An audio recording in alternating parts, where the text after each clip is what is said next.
Sorry. Sorry तुम्हाला नाही म्हणत आहे.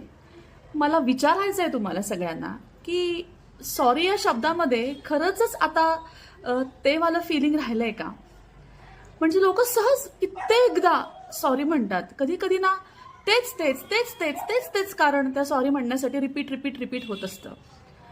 कधी कधी अशा कारणांसाठी इतक्या सहजपणे सॉरी म्हणतात की जणू काही झालंच नाहीये. पण आपण ज्याला सॉरी म्हणतोय किंवा एखाद्या व्यक्ती ज्याला सॉरी म्हणतोय त्याला खरंच ते सॉरी एक्सेप्टेड असतं का?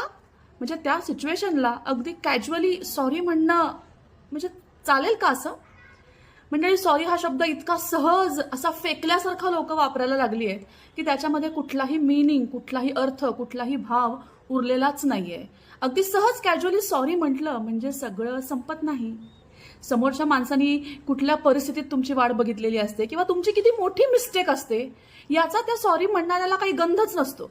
तो सिम्पली सॉरी म्हणतो आणि जणू काही झालंच नाहीये असं बिहेव करतो. अशा अनेक लोक आहेत जी त्याच त्याच कारणासाठी पुन्हा पुन्हा सहज सॉरी म्हणतात आणि पुढे चालायला लागतात. असं सॉरी म्हणणाऱ्यांचा मला तर खूप राग येतो. जर ती भावना त्यांच्या मनात नाहीये तर त्या सॉरीला काहीच अर्थ नाहीये मंडळी.